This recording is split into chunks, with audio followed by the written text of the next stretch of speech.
the Queen Anne's County Work Session Board of Education for June the 15th, 2022. Can we stand for the pledge?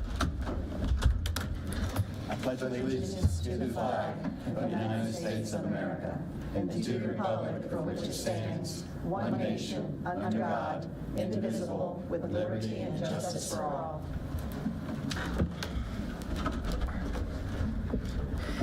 Members, you've had a chance to view the agenda. Do I have a motion? Motion to approve the agenda as presented, sir. Second. Approved and second. All those in favor say aye. Aye. Ayes have it.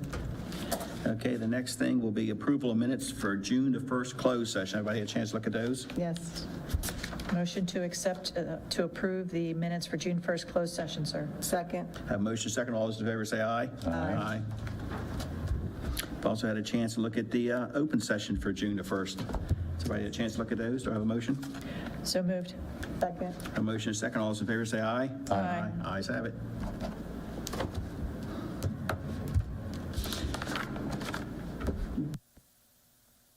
That's what she said. No. She would change it.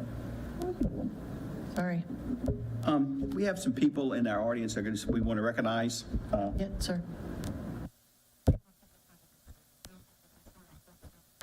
Okay, it's going to be till we get to 5:01, if you don't mind, just hold on a second. They're trying to keep me straight. Okay, our next one will be Educational Facility Master Plan, Carla Barlin.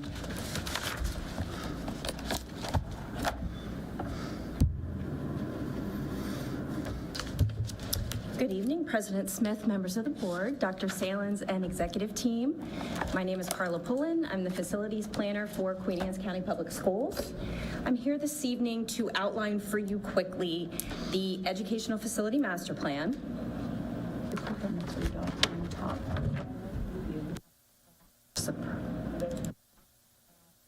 Got it. Thank you. So tonight we're going to look at the role of the Educational Facility Master Plan in our state funding process for construction funding. We'll look at the schedule for the submission process. You've been given a draft version of the Educational Facility Master Plan for 2022.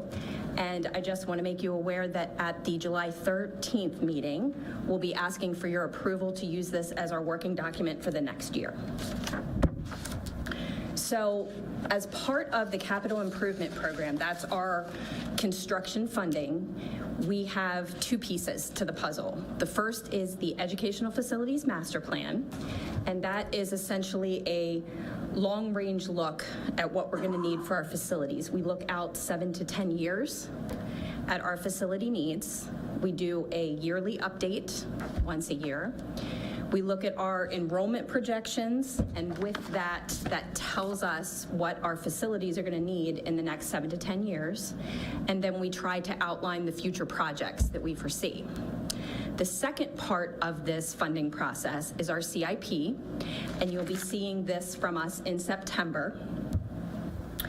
It's our funding request, and we will be looking then at fiscal year 24.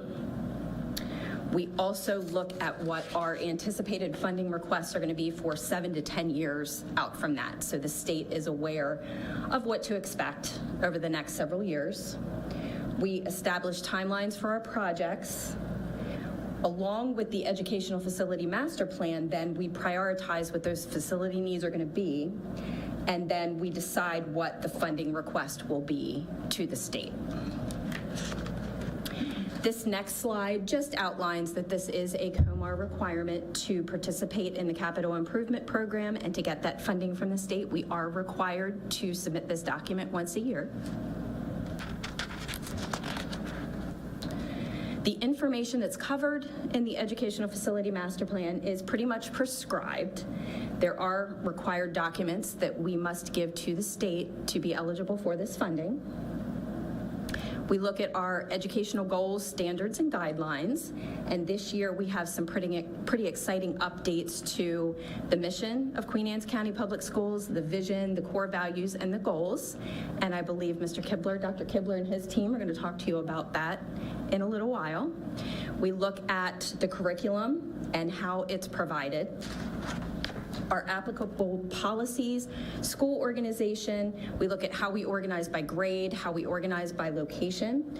We look at how we transport students and what those policies are. In the event that we have to redistrict, that is outlined in this document.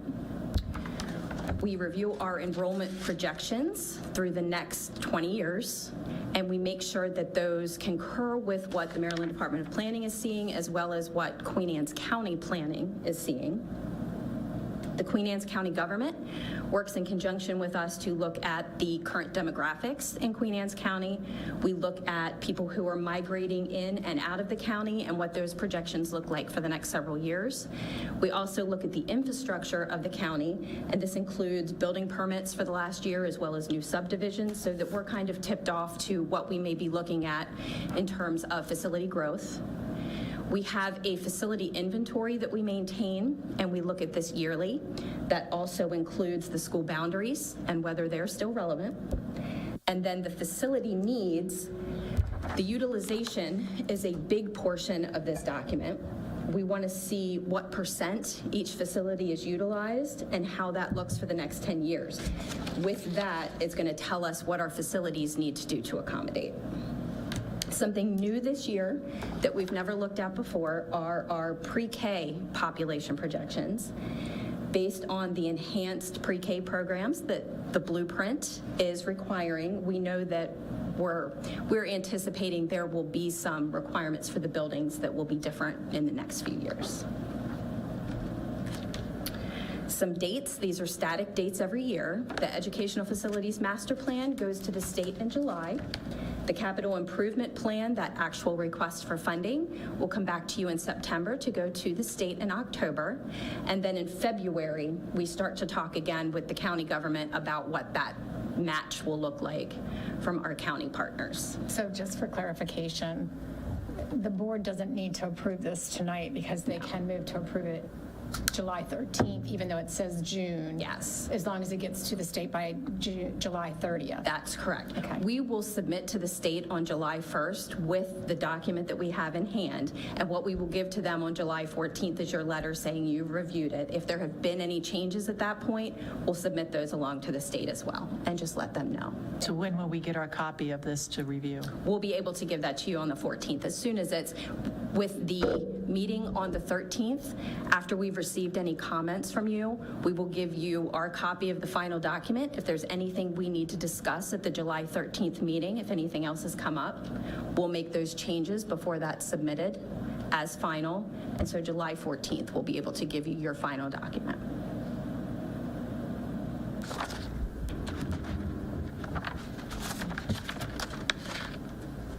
The final portion of this slide is just to discuss our capital funding. As you know, those funds become available to us on July 1st of each fiscal year. For planning and design, it's changed a little bit in the past year or two in that the state is now participating with some of that, which is good news for us. And of course, for any of our major building projects, we're normally coming to you to request funding for that 1 to 2 years in advance because we have a lot of planning that goes into that before construction actually begins. So here's the next steps. Here's the calendar. Tonight, we are talking about what this document is. You have a draft available to you for review. I'd request that if you have any comments, that you get those back to me by June 29th, and we will incorporate those into the document that you see on July 13th. If for any reason there are more comments after that, that's no problem. We'll make sure that they're incorporated before that final goes to the state, and we'll let the state know of any modifications that have been made. And then we'll submit that to the Maryland Department of Planning on July 14th. July 14th. I did provide to you a document that is a summary of changes, just to let you know some of this information is somewhat static Each year, some of it does change pretty frequently, especially our enrollment projections, our building utilization, any of the numbers that are coming from the county we try to update, and so we've listed those either in red or they are shown in the Word document with the modifications made next to that. You'll see it in some places. There's quite a bit of text that has been modified. We will update that for your final view on the 13th. But right now, we want you to be able to easily identify the items that have changed. And I'm happy to answer any questions that you have this evening. We'll look at it and probably, to digest some of this stuff. Yes. It's awful hard to digest stuff one day and do it the next. July 13th, we have a meeting. We also have one July the 20th.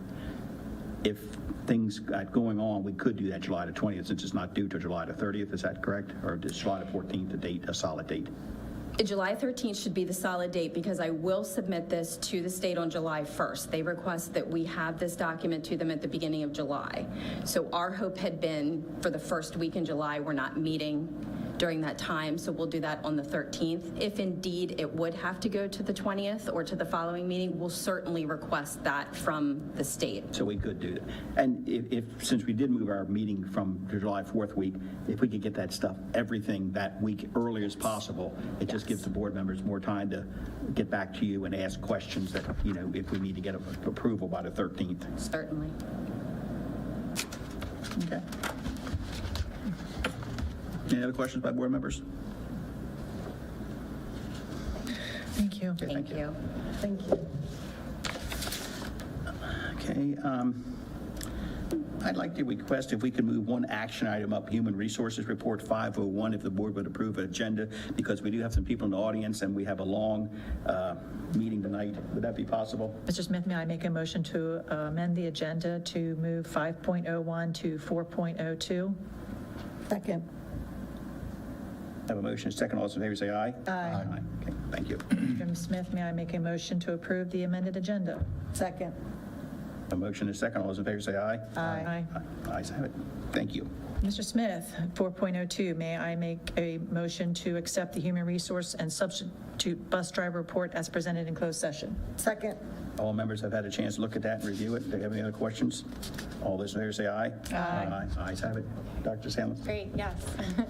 So we do have several guests here this evening, and I know, hopefully I don't miss anybody, because some people could come and some people couldn't, but we have quite a number of folks that are joining our administrative team, and we're super excited about that. So I kind of just want to go down the line. They're not in any special order, and again, I hope that I don't miss anybody. Should we go down and... Yeah, so I'm going to take my laptop.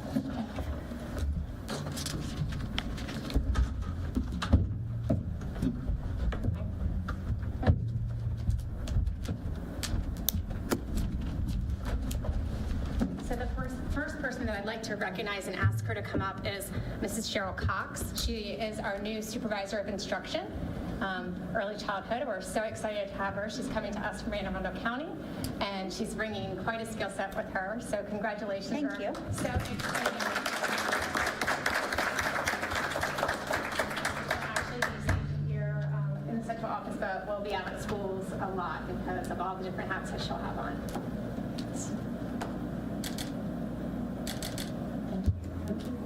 So welcome to our family.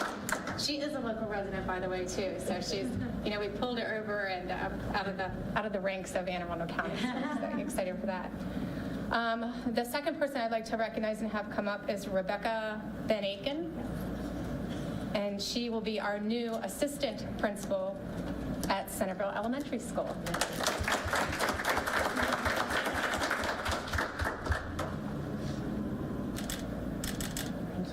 So, and just a little background there that we do have, that's okay. So we had teacher specialists in all of our elementary schools and looked at the value of adding assistant principals at elementary schools. So this year we're starting it with kind of more of a pilot where we have 4 schools that are doing that. So we're going to see a series of those as well. The next person I'd like to have come up is Miss Sarah White, and she will be the new assistant principal at Mattapique Elementary School.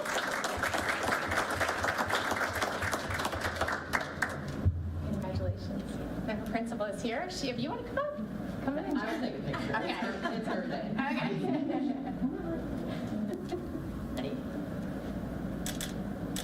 Thank you. Again, we're very excited, very, very excited.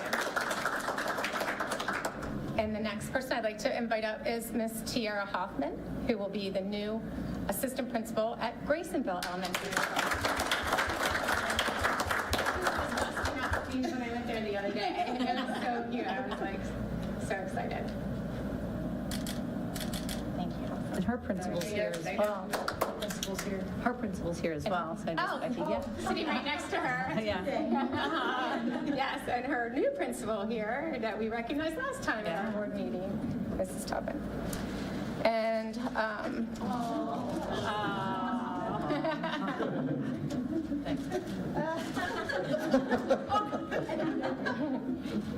and the next person I'd like to invite up is Miss Kristen Furlock, who will be a new assistant principal at Queen Anne's County High School. And we have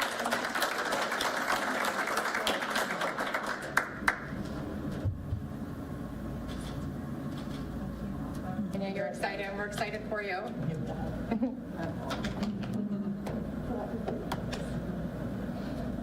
And the next person is Miss Rebecca Berberich. Hopefully I said that right. And she will be the new assistant principal, taking the place of Mrs. Tubman at Toddlersville Middle School.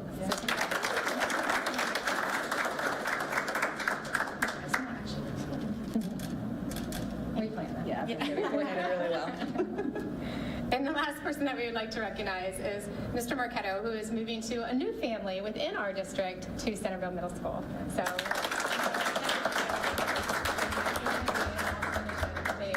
I know that they're looking forward to you coming over to their family. Thank you very much. Thanks. Yeah. And I think I didn't miss anybody. Did I miss anybody? Do you want to take a picture with everyone? Sure. Want to do a group? Sure. That'd be great. Lena can take care. Yeah. That way we can send it to the, Yeah. Oh, yeah. Absolutely. we know what we have in here. Do you want to mention the ones that aren't here or not? No. Just do a news release. Okay. Yeah. I mean, I could, but we'll just do a news release. Yeah, we do have others, but they weren't able to be here tonight, and we certainly will be. Lena's working on a news release, so we'll get that out for everybody.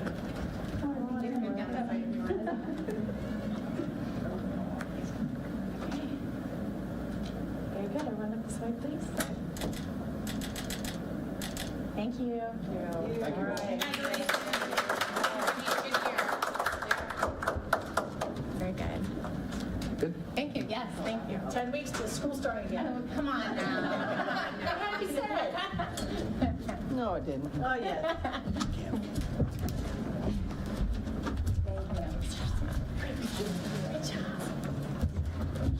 Thank you, everyone. Yeah. Thank you. Take some goodies with you, please. Thank you. Yes. That's it, short. I know, but I think that's exactly.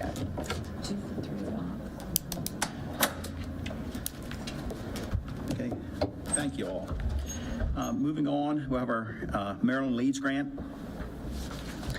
All right, good evening, President Smith, board members, and Dr. Salins. I am Amanda Enzer, the Family Engagement Specialist for QAC, and this is... And I'm Christine Bentley, our Equity Specialist. And we're here to inform you of a grant award that we've received from MSDE, the Maryland Leeds Grant. So tonight, our purpose is to inform you about the public about the award, the Maryland Leeds Grant from MSD, and we are going to provide you with a brief overview of the grant activities under the 7 high-level strategies, and what some of those activities will be implemented through the grant. So just a little bit of background as to where Maryland Leeds came from. This is a grant that was afforded to the MSDE through our ESSER funds. This is intended to overcome learning loss resulting from the COVID-19 pandemic. It also has specific goals to accelerate student learning and provide more targeted support for those historically underserved students in their communities, our community. This is a 2-year grant cycle. We've been awarded at $6.6 million. And the 2-year period is ending on September 30th, 2024. So this is just a brief slide to show you what those high-level strategies. So in the application for this grant, you were able to pick and choose which strategies to apply for, and Queen Anne's County decided to apply for all 7.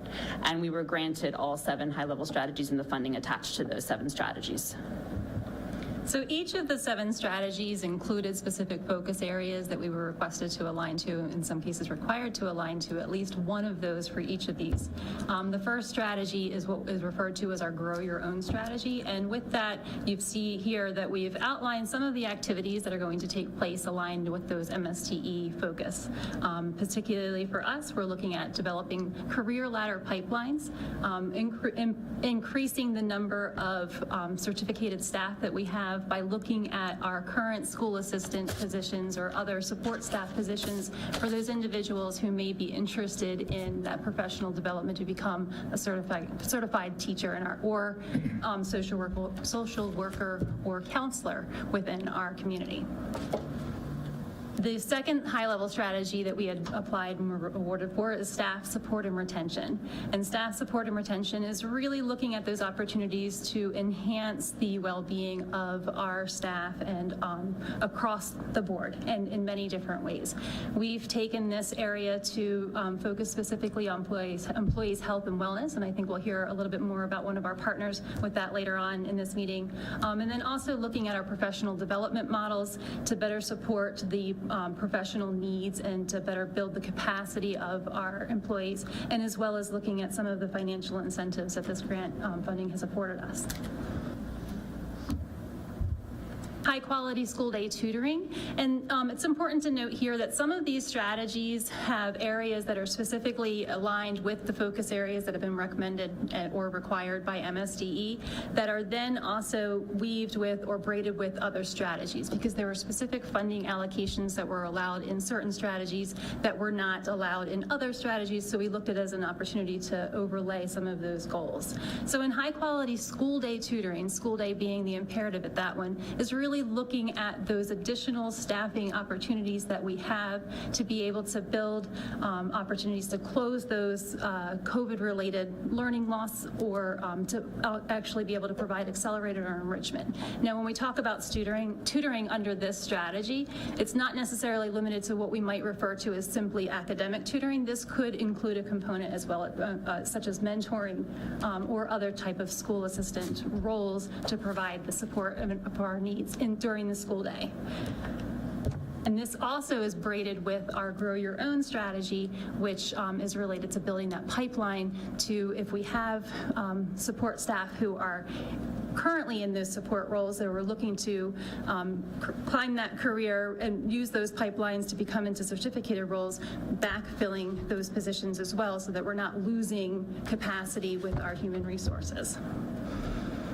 The Reimagining Use of Time, this is really looking at restructuring our school days and getting creative to meet the needs of our 21st century kids post-COVID. And this is looking at building some opportunities to increase career and college exploration at our middle school level, introducing our students at an earlier age to those career opportunities that they might be interested in engaging in high school, as well as providing opportunities within the school day to be able to support some more of that academic needs outside of traditional instruction. So looking at building in time during our middle school schedules to be able to provide some more creative opportunities to meet students' needs and interests. And at the high school level, it also provides us an opportunity to look at activities that would allow for enhanced and increased ability for credit recovery or to pursue enrichment or other activities that don't necessarily fit within the high school traditional schedule or with some of the schedules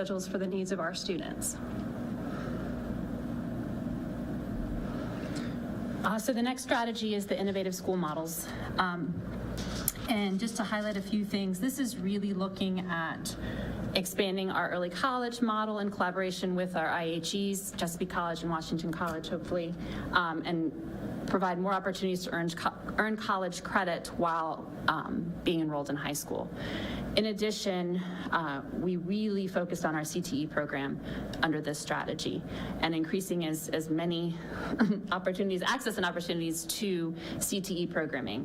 One of the things we have in there and hope to this will support in the future is that establishment of a standalone CTE building program in Queen Anne's County. That was something we really focused on under this strategy.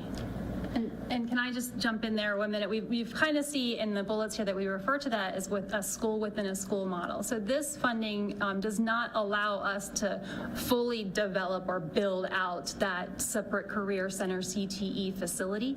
But what we do hope to be able to do with CTE within this is to be able to create that structure so that when we create the infrastructure, so when the physical capacity is for us, we have that established as its programs that can just be moved into a physical space that would then enhance and expand those in the future.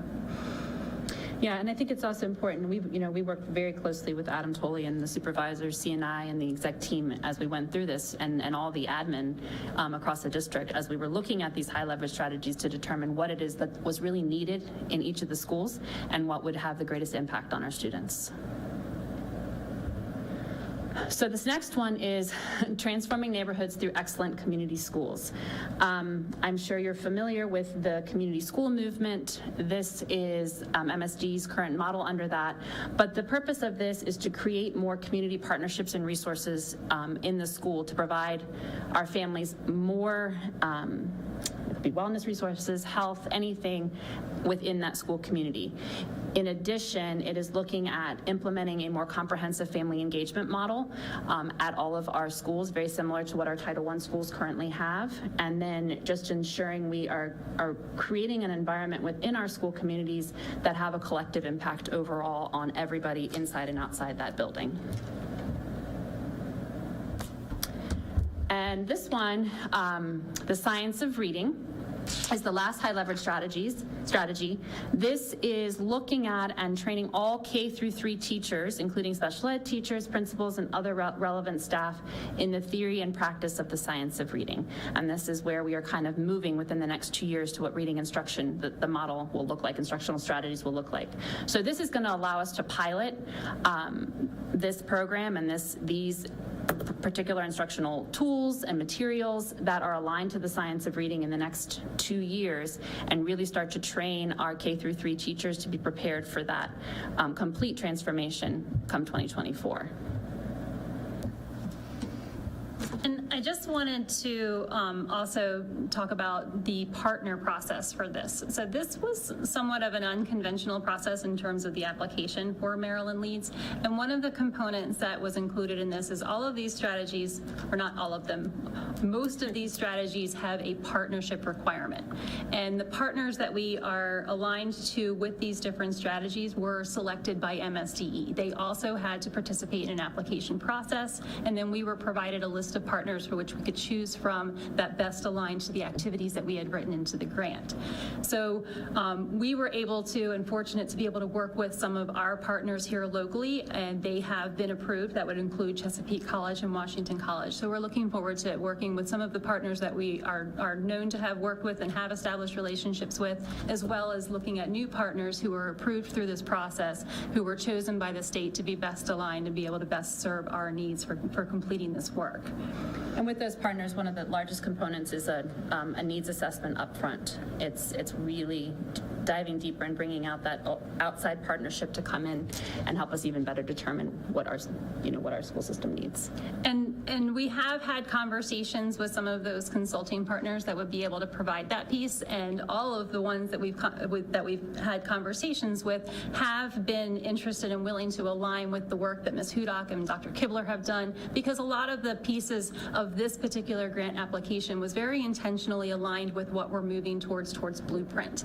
This is a 2-year limited, has an expiration date on a lot of dollars, so the activities that we invested in with these are really for building capacity, trying to build our staff to be able to sustain that within our own capacity in our district beyond that period of time when these funds run out, moving into Blueprint.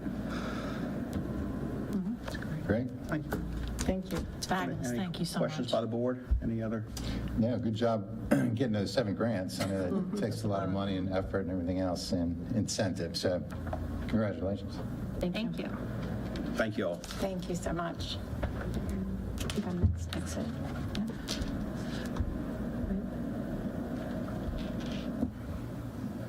Okay, our next one will be statewide parent recognition.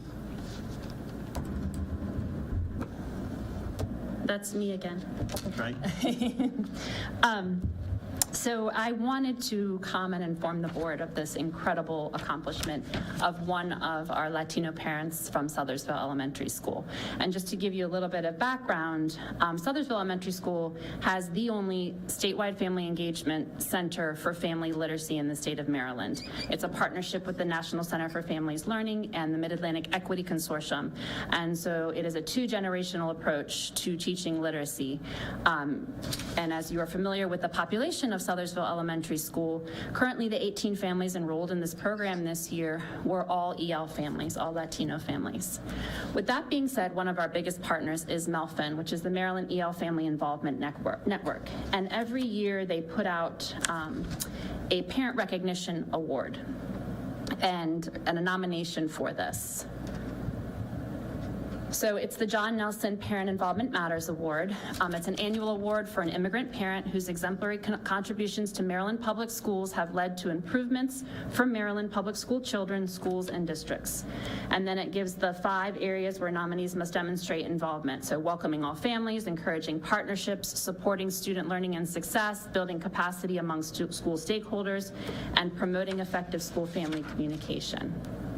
So Edwin Escalante, I nominated him for this award along with Elizabeth Miller, the director of the Judy Center at Sothersville Elementary School, and Tom Walls, who had worked with him previously at Sothersville Elementary School. And we were very proud that he was selected as the statewide winner for this award. And so I just wanted to share a little bit about him. He's an excellent example of a father who's dedicated to his daughter's education in the greater community. He speaks with honesty and passion about the needs of our students and families. He quickly realized the immediate needs of our community's families during this pandemic and specifically shared them with those of us who had the resources to help. So I really couldn't think of a more deserving candidate for this award, and it was pretty incredible to see one of our QAC parents recognized at the state conference.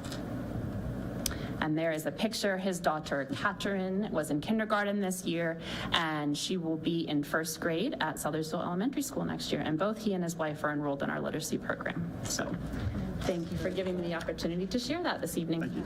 Nice to hear positive things.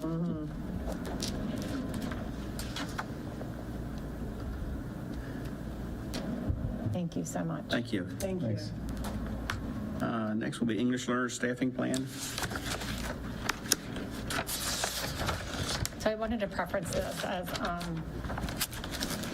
right before we get started, that the state of Maryland requires us to do a special ed staffing report that comes to you every year and must be approved by the board. And it's a very good process to go through every year to take, the time and effort that they do for special ed to look through staffing and ensure that every school is properly and appropriately staffed to meet the needs of the students that are in that school. And as we know, our students ebb and flow between the different grade bands. And so that's why looking at staffing every single year is very important. The process is such a good process that I went and asked them to do the same kind of exercise for our EL population. As we know, that population is growing, our staffing is growing. We put 5 new positions in this year. And so it's getting to be larger and larger, and it should be our due diligence every year to take a fine tooth comb and look through it to make sure that we have the appropriate staff at every building. So this will be one of many years that we'll just continue to build on and look through. And I thank you up front for the time and energy you put into this, because I know it's a lot to orchestrate, and it really is orchestrating staffing across all buildings. So thank you. All right. Well, good evening, President Smith, Dr. Salings, board members, and executive team. I'm Michelle McNeil, the supervisor of early learning, reading K-2, Title I, Title III, and migrant from curriculum instruction. So the purpose of today, and Dr. Selling's kind of shared a little bit already, but I would like to share with you our current English learner staffing plan for Queen Anne's, and then show you what we're looking at for the 2022-2023 school year with the addition of the 5 new positions that we have put into the budget. So this just gives you a little bit of an overall where we are with our student enrollment. You can see that we have high enrollment in the elementary schools at Sellersville Elementary and at Graysonville Elementary. Our high school, our middle schools, Sellersville Middle, of course, our feeder school for Sellersville Elementary, and then Queen Anne's County High School has really increased to 52. We've had a lot of newcomers this year. So our current staffing plan, we have 6 teachers that we've been working with. One of those teachers is only 40% of her time. The 60% of her other time is an art teacher. You can kind of see the breakdown where each teacher is assigned. So that means they're moving from building to building throughout a full week, and they're trying to meet the needs of those numbers of students that you see there. Definitely you know, we have that one teacher who was at Centerville, the 3 Centerville schools plus Graysonville, trying to service 89 students. You know, these students need that daily instruction, and they're getting it just maybe 2 days a week for about 15 minutes because we have such a large population. So with that being known, we decided to talk about what our staffing plan would look like for the 2022-23 school year. We decided to increase the certified teachers from 6 to 11. With that increase of certified teachers, that'll decrease the caseload for each of the teachers and allow more opportunities for student needs. Also, by providing an additional teacher at the high school will allow us for more push and support as well as direct instruction for our ESOL 1, 2, 3, and 4 classes. So from the state, we have to provide at the high school level ESOL classes as part of their schedule. So when you have one teacher teaching those classes, that does not leave that support in the classroom that those students might need. So we needed to add that additional teacher. So this is our proposed plan, but it could change. We haven't put our teachers where they need to be yet because we're still looking at what our enrollment's going to be. Some students did exit the program this year due to their WIDA access scores, so we're working on that to determine. But based off of our transition, so you know, students going to the next grade or a different school, this is what our proposed staffing plan could look like. We do still have a high number for that one teacher at Sellersville Elementary School. The elementary school is a little bit different when you look at it compared to middle and high school because those students can all be clustered of 5 or 6 in a class and they can meet the needs as a group. Where at high school and middle school, because the students are moving from class to class, it's not as easy to meet. Of our 5 positions right now that we have open, we have 2 filled. So we're still looking for 3 more positions in order for this plan to work. If we don't get all 5 positions filled, this plan will not work and we will have to look at a different plan. I already have a couple of my EL teachers looking at how we can make this plan work if we don't fill all our spots. So again, this is just a draft of where we could go with those additional teachers. You can still see our numbers are pretty high, but hopefully we can meet the needs of our students. Any questions? Do we have a lot of teachers applying for this, or is it just hard to get this? It's hard because it is an additional certification Okay. that teachers have. You know, they're certified as a teacher, but then they also are ESOL certified. So they do go through that additional program in order to get certification for it. Okay. So you gave the example of an art teacher, and so she teaches her art classes, and then she's, moves down the hallway or to another school, and But she was doing EL services at that school she was teaching art at. So. right. And are the other certified teachers that we have now in the same sort of No, she scenario? was the only one at that time. So, but They're that, dedicated ESOL teachers, right, when they come in? yes, yeah. And so where do they have that student population for the whole day, or is it an hour? No, they create a schedule for their week. So for ones that go to multiple schools, they may do, 3 days at one school, 2 days at the other, and work in their schedule. If the schools are close together, they may, do both schools in a day. They just have to, drive over, but, they just have to schedule it out. So usually the students get service 2 to 3 days a week from it. And then last question, if a student is in an ES program or ESOL, let's say for a year, do they usually move on after that? Or like you said, I can't remember the term you used, but they... So in order for them to Take it exit, out. they have to score 4.5 on the Access 2.0 assessment that all EL students take in January. So it just varies on where they are on their levels. If they come to us right at the early grades and we can work with them, they usually can start exiting around 3rd grade, 4th grade. But if you have students, newcomers coming to us right at high school, and they're scoring a 1.3, it's a challenge, to get them to that 4.5. So more than likely they won't exit, but we do see growth, for some of them. But the earlier they come to us, the more opportunities we can provide them to get to that 4.5, so that by the time they're getting to middle school, hopefully they're exiting out of the program. Thank you. And that could be the big challenge, I would say. If you're catching somebody in 1st or 2nd grade, you're building those foundations. But if you're catching somebody in the middle or high school, Yes. they've already, they're so far, not behind, but haven't had the time to get those skills they need to build up to that point. It's been a big challenge. It is. It is. Acquisition of language, it's very challenging. Any other questions? Any questions by the board? Thank you. All right, thank you. Thank you so much. Very helpful.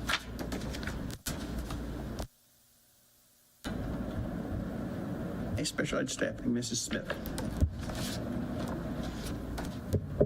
Apologize in advance, mine's not as short this year. I had big shoes to follow coming from Caroline County. Good evening, President Smith, Dr. Salins, board members, members of the executive team. My name is Jolene Smith. I am the supervisor of special education for Queen Anne's County Public Schools.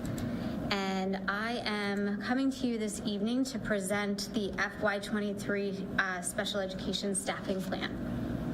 Similar to what Mrs. McNeil said, our enrollment is also very fluid, and we have in the past couple of months received numerous referrals, both on our infant and toddler side as well as our school age side. So this is our staffing plan, but we do recognize that we do kind of reserve the right. If we recognize a big influx in need, we may have to make adjustments, but we do that based on the needs of our students. So the purpose of the special education staffing plan is to meet COMAR regulations as well as to follow the procedures outlined by the Maryland State Department of Education.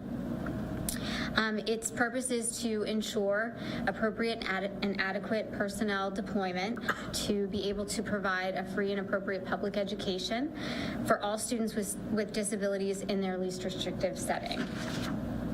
So on this slide, as you know, in Queen Anne's County, we have around 7,400 students.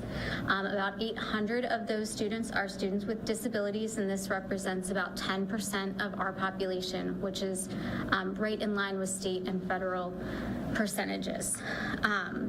So on this slide, each of our 14 schools are represented with their overall enrollment captured, as well as the subgroup for students with disabilities and their enrollment and the percentage that each of these makes for each school. Those schools that are outlined in the orange do have regional programs within them, either one of our ACE programs, PACS programs, PEALS programs, or our preschool programs, or in some cases more than one. And so when you see that the percentages might be a little higher than another school, it could be attributed to that.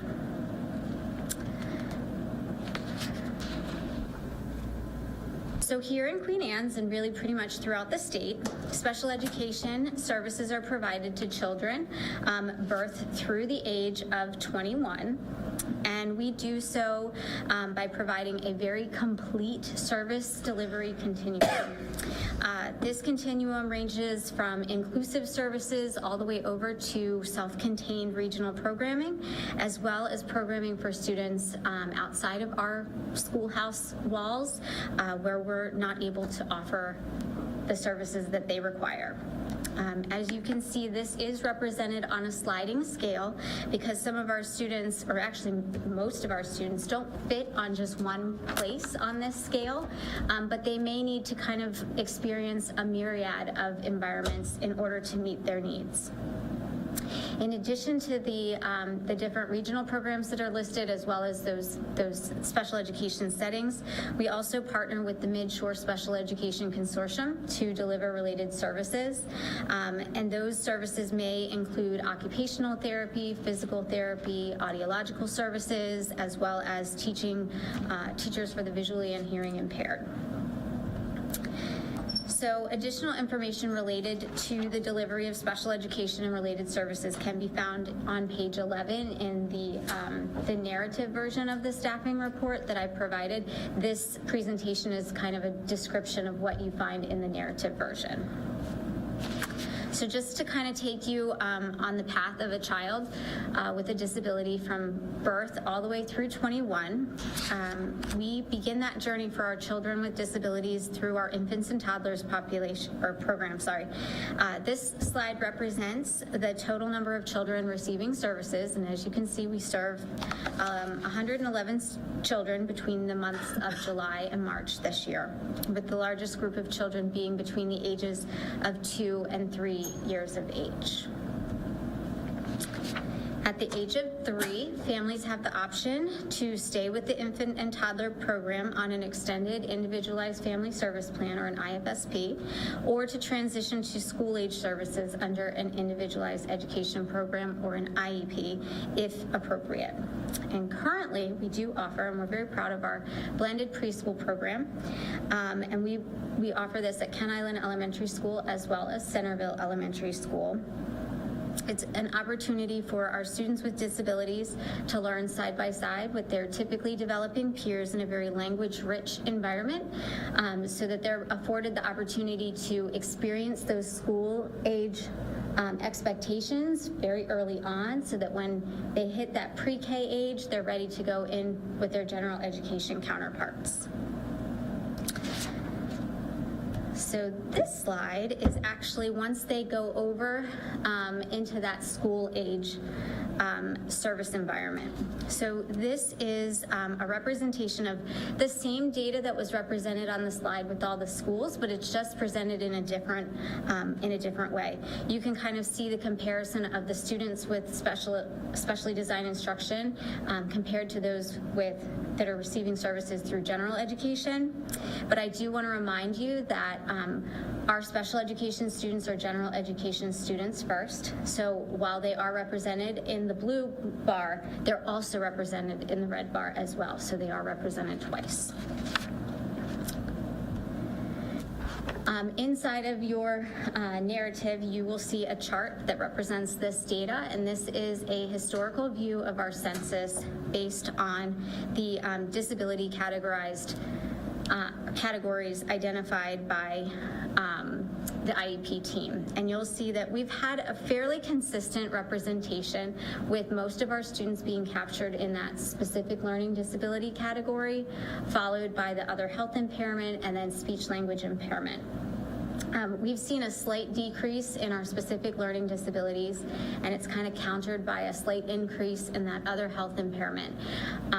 We have been found disproportionate in the area of specific learning disability for our students that are African American, and one of the things that I'll talk about in a minute is kind of how we're addressing that through the district as a whole. So we are and continue to be very proud that we are a very inclusive district. And we continue to exceed the state target or expectation of having 70% of our students participating in the general education setting 80% of the day or more. So our percentage is actually 84.9%.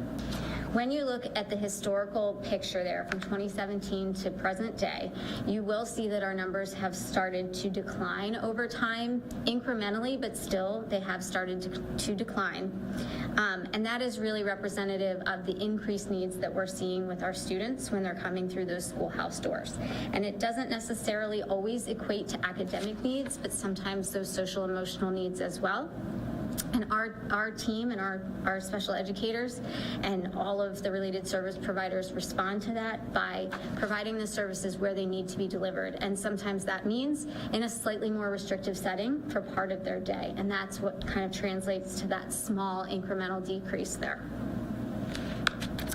But they really do continue to represent and be champions for inclusion for even our students with the most complex needs. So kudos to them. So school districts are evaluated annually to determine their ability to meet federal and state targets based on kind of predetermined indicators. So the state selects or has a myriad of different indicators that we have to meet, and they determine the targets based on federal guidelines as well as state guidelines. And they have created a series of statuses that we can fall within. So the first one being meets requirements, the next one being needs assistance, needs intervention, and then needs substantial intervention. So annually we are given a report card, and what you see here is our Part C, or our infant and toddler report card, where they tell us how we're doing in relationship to those targets and indicators that they have predetermined. So you can see here for our infants and toddlers on the right-hand side for FY 2020, most of the indicators are green, which means that we met requirements there, or we met the state target. There were 2 areas that we fell just shy of that, but again, that's a tremendous report card right there. For our Part B data, you'll see that there's a little bit more pink, but there are also some pretty rigorous indicators in there as well, including our state testing requirements as well. And really, so same thing, the green is represented by meeting target and the pink being having not met those targets. You can see when you compare 19 to 20, that in some areas we were able to kind of recoup and become green from where we were pink, and there was one area where we became pink from green. It's also important to note that this is lag data, so this is actually data from the 2019-2020 school year. And when I ran the data for this report, prior to presenting tonight, in a lot of these pink categories, we've actually already achieved the target. So we're looking pretty good for next year. So what does that mean? That means that we continue to meet requirements. So we've historically always met requirements, and happy to say we continue to do so. It also means that we were placed in the universal tier. So there are 4 tiers for compliance measures, and we were in the general supervision universal tier, which means that we did not have any findings of noncompliance, or if we did have a finding of noncompliance, we had it corrected within a year. So again, very proud to say that we're doing well in that area. So where do we go from here? So some of our upcoming projects, and we as a special education department also created a strategic plan that we put in place at the beginning of last year, where we have a series of pre-identified goals and objectives to meet each year. It's a 4-year plan for us, and it addresses a series of different topics from early childhood up to secondary transition. To kind of capture some of those, that's what's represented on the slide here.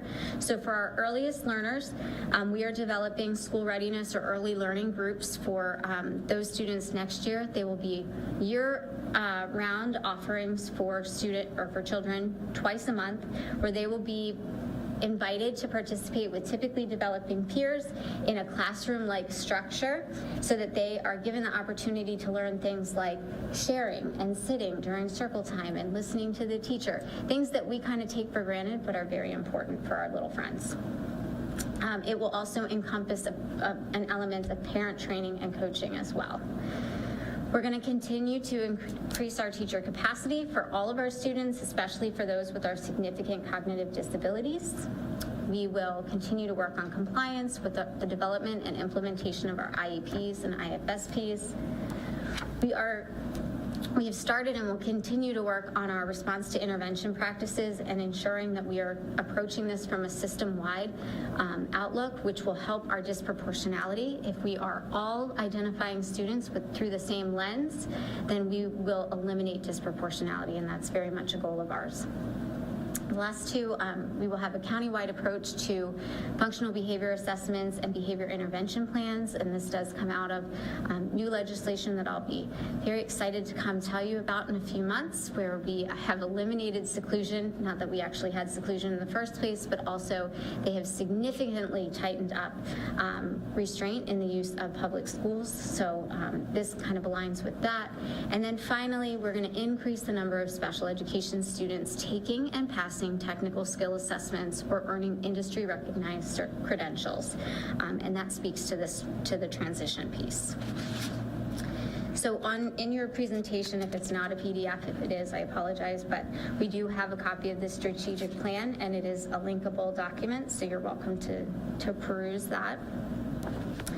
Transition is one of the gold standards of special education. It is kind of, the goal of special education is really to provide that meaningful access for our students to transition from our world of grade school to the world of adulthood. And special education is unique because there's a specific plan embedded within the IEP to get the student from point A to point B. So while it could be academic focused, it could be functional focused, it could be, a professional lens through which we're looking. The important part is that we're developing that plan for our students and we're helping facilitate success. So our goal continues to be to increase our ability to enroll our students in our internships and apprenticeships. And I am happy to say that currently 50% of all of our high school special education students do participate in CTE courses. So that's a really great thing as well. I promise I'm almost done. Another important part of staffing is public input and opportunities for the public to speak towards, what we're able to offer our students, as well as the quality of the services that are being provided to them. And we do that through a couple different avenues. So we do have our Special Education Citizens Advisory Committee. We have our Family Support Services, where we have a family support liaison who works through central office, and she reaches out to parents and provides additional support for them. And then we also have many engagement and outreach opportunities as well, where we host different events and whatnot so that parents are informed of different opportunities and community organizations within both our county as well as neighboring districts. So each year, families are asked to participate in a parent survey that is put out through MSDE. We usually have an adequate response rate, but I will say that the school age response rate has continued to increase. So we went from 15% to 23% in 2021. And we've had fairly good results. 80% of parents with children receiving special education services reported that school programs were facilitating parent involvement as a means of improving services. So we do take this information and we do use it to better improve upon the services that we provide. But we weren't really happy with that. So we took it a step farther. And again, because this isn't a PDF, all of my images are on top of each other, so I apologize, but we developed an internal survey that we send to parents following IEP meetings to check in and see how their meeting went. We ask them a series of questions, and then they respond, and we take that data and that feedback and really apply it. So questions like, did you feel that you were a meaningful and equal participant in the meeting? Do you feel that your needs were met or that your questions were answered, et cetera? And then there is a question at the bottom that says, if you would like to be contacted by someone to discuss this further, please provide your contact information. We've had some parents take advantage of that, and it was just to give us positive feedback. Like, this was the greatest IEP meeting I've ever gone to. I really felt like a member of the team.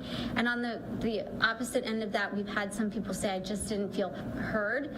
And then we were able to schedule a new meeting and discuss so that they did feel heard. So we've had good results and good outcomes as a result of that. So Jennifer Christian is our family support liaison, and then Mandy Landon is our parent chair for our Special Education Citizens Advisory Council.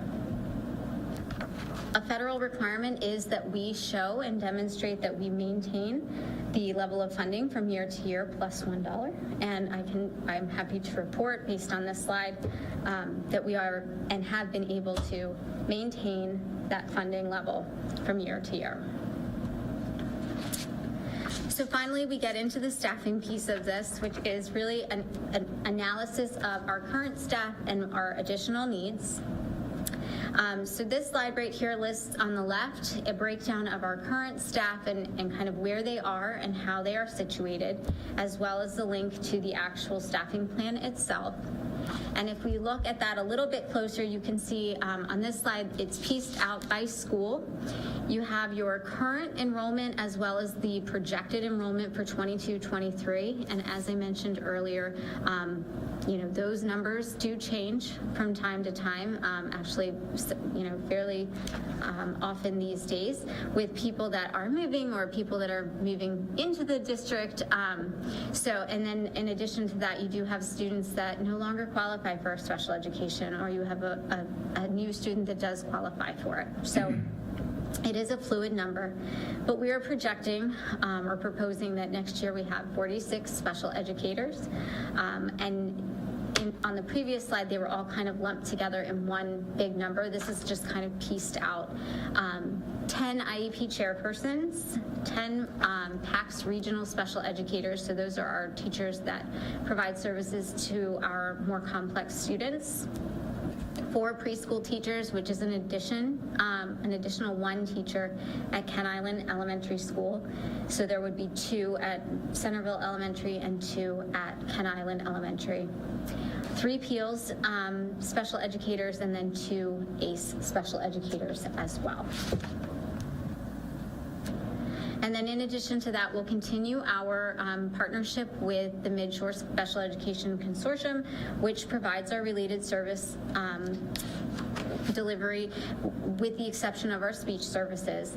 And I actually am happy to report that through kind of very strategic staffing with the consortium, we were able to kind of better deploy supports for our infant and toddler population here, allowing the consortium to provide those supports, and we were able to eliminate a part-time contract for the upcoming school year that we actually carried independently of independent of the consortium. And this is the second year we've been able to do that. So last year we discontinued a PT or physical therapy contract, and this year we were able to discontinue an occupational therapy contract. So, that's a good thing for us overall. And then finally, all of our school psychology positions were provided by direct hires this year. We had 0 contracts. So I look at the smile on your face. Yeah, right. I mean, that was one thing. So I'm very happy to report that as well. And we have a great team behind us there. So questions and hopefully answers. Kudos. Yeah, Thank you. very well done.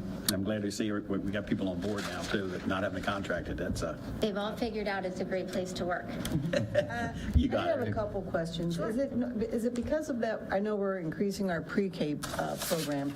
Is that why you're seeing a 10% increase in the number of special education So I'm students? glad you asked that question. So we're actually, we are piloting a model next year where we are shifting the responsibility of our IEP chair, so they will no longer case manage in addition to being the IEP chair.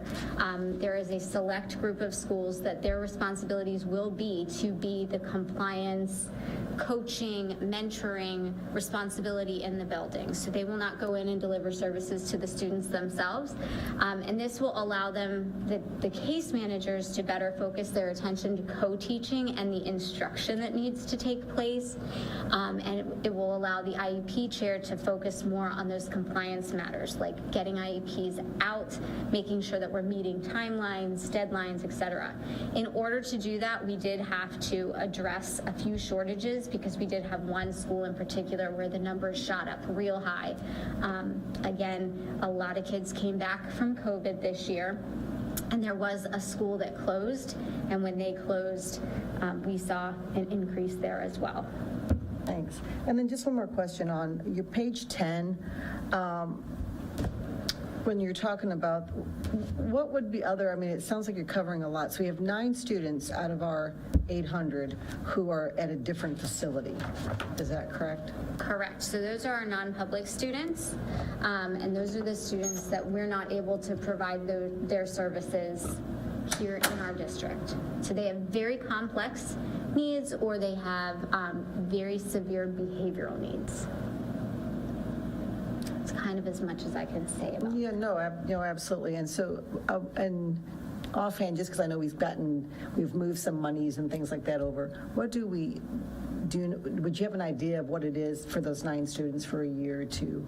It's probably, each one's individual, but it's very, very expensive because you pay in tuition. And if you recall, you've actually approved every one of those Well, I know contracts. there was just a whole bunch, and so over the time, I know we've moved some monies and stuff, so I just didn't know if you knew offhand. So I can get you these very specific answer, but to give you the more general answer, so it does vary from student to student, anywhere from, it could be $45,000 per year up to $122,000 per year. We pay a portion of that because the state reimburses us for a portion of that as well.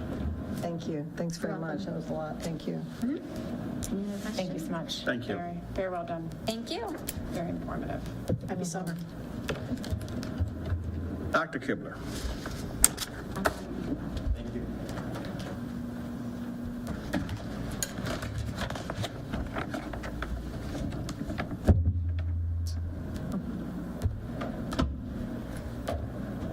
Good evening, board members, Dr. Salen's executive team. I'm Dr. Kibler, Director of Accountability, and tonight I have the privilege to present to you a new strategic plan for the district for the next 5 years. And in case I sort of forget or don't make it clear enough as I go through this, I want to say I really have the privilege just to kind of present it here. This has been the work of a lot of people interviewed, helping us put this together. Ms. Hudak facilitating this with me under Dr. Salen's leadership. So I just get to sit here and talk about it now. And I know Dr. Salen's later in the summer will present a sort of a bright, beautiful publication for this to sort of go out in the world. But tonight, we're just here to show you sort of the meat of it and talk a little bit about what we'll continue working on with this over the coming months. So first, I wanted to give a little bit of background on how we got here tonight before we dive into what the strategic plan actually looks like. We're roughly at about 8 months of work right now. We got started end of October, beginning of November with this, and we gave an update, I think it was in March, to you all about where we were. But the Blueprint Advisory Work Group was really instrumental in helping guide this project as well, just because of the overlap with what we have to do for Maryland, the Blueprint for Maryland's future, sort of guiding our strategic work over the next 5 years. We have an additional subgroup out of that advisory work group that helped draft the pieces of the strategic plan, and I'll recognize those folks later. But those kind of the umbrella organization groups that helped with this. What we started with were 35 hours of interviews and focus groups with 150 individuals, and kind of a chart there of some of the people we spoke to, and that's kind of as specific as I'll get. We did promise to keep those people anonymous, and because we wanted them to be open and honest with us, but we really tried to reach a lot of folks, as well as with the makeup of the Blueprint Advisory Work Group. We really talked to a lot of community members, parents, students, families, employees, so a lot of different pieces of input here. After all those interviews came the data analysis. That was interesting. So 150 individuals and all those hours of interviews and focus groups, trying to take those responses, pare down similar responses, and then theme those, and then try to turn it into what will eventually be, you'll see, like the 5 goals and what's the most important to folks. That should be our mission, vision, and values. Took a lot of time, multiple drafts, and then to where we're all tonight with a final product to present to you. So the timeline, we're right on this timeline. I didn't know if we'd meet it. I knew we would meet it. I was nervous about meeting it. Sorry, Dr. Salins. Back when we set this in October. So we're right where we want to be, finalizing the mission, vision, values, goals, objectives, portrait of a graduate, and it's moving on to its design phase with Ms. Power Waters. I'm really excited about that. And then we'll start implementing and tracking over the next 5 years. So with that, our new mission, Queen Anne's County Public Schools, in partnership with families and community members, fosters a learning environment to educate and empower students academically, socially, and emotionally to prepare them for career, college, and life success. And a vision, what we're aspiring to. All students will graduate with the skills necessary to pursue their professional pathway and be empathetic contributors to society. So you'll notice throughout, if you look at sort of the old vision goals, we tried to streamline. We wanted something that people could remember, repeat, and would mean something personally to them. Our core values, probably my personal favorite part of the new strategic plan. There are 5 core values here. They align with the 5 goals that we'll see on the coming slides. Students' lifelong success is achieved by providing access to engaging and challenging curricula. Well-rounded students thrive when provided a safe and nurturing environment. Students learn best when afforded access to physical, social, and emotional support. Students' investment in their learning is increased with a highly qualified and diverse staff that have different backgrounds and experiences. Students' growth and achievement is built upon family engagement and community partnerships that enrich the educational experience.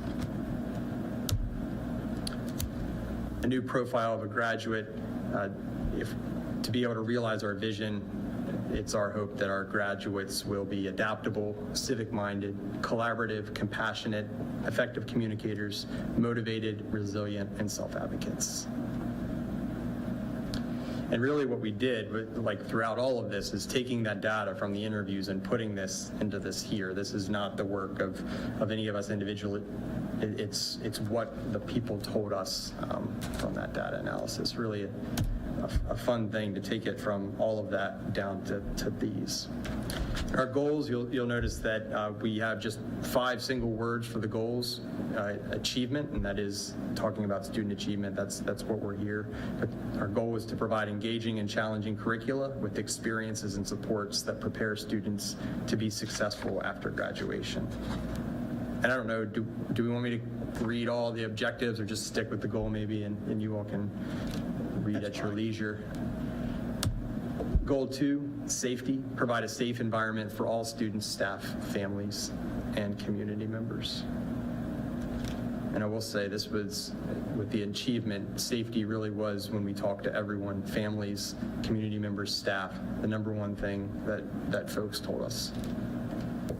And these interviews were back in January, February, just for time. Goal 3, wellness. Support the social, emotional, and physical well-being of students. This goal will actually encompass sort of extracurricular activities as well, sports, after-school programming. Goal 4, the staffing, recruit and retain a diverse workforce. Goal 5, engagement. Engage families in the community as partners in our school system to support all students. So just some acknowledgements, because like I said, it was under Dr. Salen's leadership, Ms. Hudak and I facilitating this. We couldn't have done this without Mrs. Betsy Andrews, who's hiding behind the computer up there tonight, Mrs. Lynette Power Waters, helping us with all the interviews, setting things up. Again, Mrs. Hudak facilitating this. And then I'd like to recognize the little subgroup from the Blueprint Advisory work group that helped us draft these goals for us to take back to the group and the exec team. That was Ms. Michelle McNeil, Ms. Jolene Smith, Ms. Michelle Morissette, Mr. Adam Tolley, and they can be bought just for snacks for those couple things. So I really appreciate them taking the time for that. But we couldn't have done it without everybody's help, and we're really excited and happy to take any questions about this. I will say before we get to questions, the next step of this process is now turning this into actions, aligning school improvement plans, indicators for the schools to match this, continuing to mesh sort of our work with the blueprint, with the strategic plan as we look forward to the next 5 years. And that's Excellent. that's probably what I'm most excited about is the timing was perfect to take the blueprint and the expectations there and completely align that with our strategic plan and then layer on our school improvement plans so that they're a 5-year cycle as well. So our schools will be looking at, not just year to year.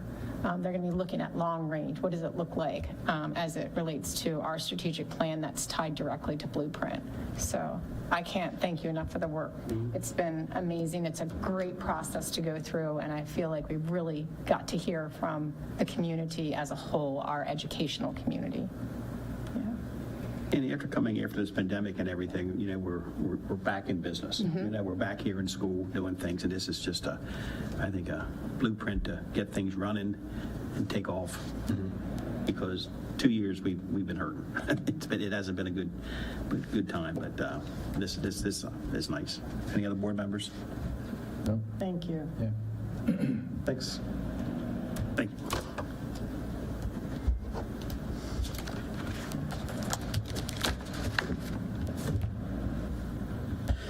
Okay, our next items will be action items. The first thing, we've already gone over our human resources report. And next will be our purchase approval for the Edge. Christine Bentley. I need to pull anything up for this? Say again? You don't have don't have to to. pull. Do you have a dispute? Oh.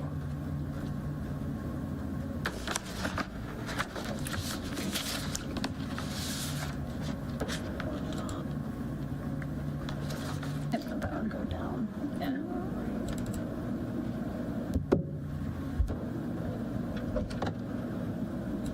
That's it, yeah. All right, thank you. Good evening again, Dr. Salins, President Smith, board members. I'm here in a different capacity with regards to this, requesting your approval for purchase of contracted services with the Edge. And this is to facilitate direct services for students during our summer PFY program. This is funded through the 21st Century Community Learning Centers grant, which does provide funding for 3 of our schools for the school year Project A to Z PFY program that we have at Sudlersville Elementary, Churchill Elementary, and Graysonville Elementary. Because of challenges with staffing related to COVID, as well as transitions within the director coordinator role with PFY in the 21st Century grant, we are somewhat unconventionally applying for, or had applied in a challenging timeline for approval for an amendment from MSDE, which really created even additional challenges with regards to staffing on very short notice for the summer PFY program. So the Edge graciously has offered to provide some very specific fitness-oriented programming, direct instruction alongside some of the staffing that we are able to attain for the programs, so that we do have full-day programs in those 3 schools, our Title I elementary schools.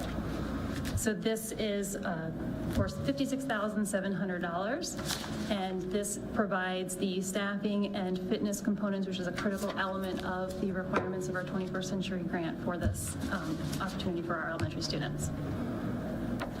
So the Edge is sending people into our schools to run this, Yes, yes. and it's a So- local company too, interesting to They are a say. local company. This is a unique service that they provide, and that they are providing their professional staff specifically with regards to those fitness and health alignments that are written into our grant. Traditionally, the 21st Century Grant was funded and has been funded as a school year program, and unspent funds were generally reallocated for summer program, but because of the transitions with regards to leadership in that grant right now, we were not able to meet those timelines that historically had been in place. And how are these students, I'm sorry, go ahead. No, go ahead. How are these students chosen? I mean, is it from that school, other schools, elementary schools can come into that program, or? So these are students who are currently enrolled in Churchill Elementary, Graysonville Elementary, and Sudlersville Elementary. So our 3 Title I elementary schools. Those schools are currently served by our school year program for Partnering for Youth, Project A to Z, which is a unique program different than some of our other elementary schools that have what's referred to as the Partnering for Youth menu program. And they are they've already registered because of the advanced planning that was for our enrichment and our and our academic enrichment and our camp programs in the morning. These are students that are already going to be there in the morning that now families have that option of an extended day to be included in that PFY program in the afternoon. Okay, so those students are already in the program there. Transportation, is that a issue or? Transportation is included in the amendment that we made with MSDE for this. So this is really to address those programmatic elements, the critical elements for fitness and health, and the staffing needs that we have with the challenges that we have for meeting the compliance with the grant and the challenges that we've had with staffing those positions. It does provide a full-day opportunity for parents, which at the elementary level is desirable because of daycare. Sorry, Helen? Oh, no, it's okay. So so it's for 3 hours, and they're going to put 1 staff at each of the 3 schools for those 3 hours, and then is that what? No, so we are allotting a 12-to-1 ratio. So we're trying to accommodate a 12-to-1 ratio between our staff and the PFY staff. Our staff would be more supervision and support because of the elements of what the Edge is able to provide in terms of physical fitness. We wanted the additional staffing, smaller groups to be able to manage the activities that they will be doing. So in most settings, the way the afternoon program is scheduled or is structured is they will finish their morning program, which is an academic component. That ends at noon. They'll have a lunch period from 12 to 12:30 that is staffed by our staff supervision. And then in the afternoon, there's 3 rotations where a Edge professional is the primary lead for that, and then we have additional support Right, so I staff. mean, the Edge is providing 1 person per school. Per 12 to 15 students. So how many? So we are budgeted to try to accommodate up to 60 students at Sudlersville Elementary and then 45 at Churchill and at Graysonville. So 150 students total is what we're trying to accommodate. So 5, 3, 3, and 5 from them, they're going to provide, okay. And then for how long does that go on? How many weeks is that? That is 4 weeks. It's 4 weeks. So it's aligned to the same period of time as the summer program. Okay. And that also includes the program development, because that was the other piece of it where we were in the timeline, having the capacity to develop and train staff. That is also falling under the services that they're providing. For the personnel, what's training hours mean? It says 270 training hours. What is that mean? That would be expenses incurred to the Edge for training their staff to be able to facilitate the specific programs that meet our needs for the grant. Okay, and so it's 270 training hours from them, and then the instructional hours are 720 hours. Is that correct? And then their travel expenses, it says one-way travel hours, 240 hours. So what's one-way travel hours? From the Edge, I'm assuming it's from their facility on Kent Island, our 3 locations, just because one way. their services are going to be provided in our schools. And did we look at any other fitness facilities to provide this, or how did we pick the Edge? So this is a sole source. I don't know, Ms. Towers, if you want to speak to how that decision was. There is not another organization within our community that provides the services that we needed for this. So We this is have a an sole- established relationship with them. They're They they're a already known do factor to provide us. services with our PFY program, and for what we needed for with regards to the capacity, there aren't other providers for that. And they had been providing services during the school year. During the school year this Couldn't year. find a coordinator at Stevensville, so they were providing the What service are they doing outside of fitness professional that we don't, that they're the only ones that provide it, that would qualify for sole source? And I'm saying there's got to be something that they're doing fitness-wise that's not. I think it's the youth development aspect of it. I think that we don't have, so the 21st Century Grant specifically has these critical elements that are related to fitness and health. So while there are other providers that might be able to have fitness and health, they also have the youth development aspect of it, and they also have the programs that we currently have in PFY. So they have that. They've already built a structure for meeting those requirements that are very specific to this federal grant. But we didn't look anywhere else. We're just assuming that they had what we needed. And I'm sorry, because I know she asked you, is that what we did? Did we like look out and look for somebody else that had this, or they kind of were just already there and so we? Well, normally we would, but because of the short timing, this is already a approved vendor that falls under the 21st century, so we're kind of limited as far as that aspect is too, because you have to have both pieces, the fitness and then as well as the. We had a 2-week turnaround on this Yeah, we amendment. had 2-week turnaround, and they're already established. They've been offering us services all year long, and they meet the needs of the grant specifically. So that's why it was kind of it was a fit. Normally we would, but because of the short time period and because of MSD requirements under this grant, they were the qualified one at that time on such a short notice. And looking at this with training hours at 270, instruction at 720, at 49,000, you divide that at what it is an hourly rate with not paying any benefits, that's still within the low range of what we would be paying our staff to be at that facility. So, I mean. Well, it's not even about our staff. I guess I was thinking other fitness staff. Yeah, but I don't know enough about if that's a figure or not, you get somebody cheaper or not, but it certainly doesn't look like an exorbitant price when you break it down by the hour to me. Too far. I mean, everything's expensive. And really, the other component of it was that capacity, to be able to have enough staff to actually have this program where we could offer a full-day program for those schools.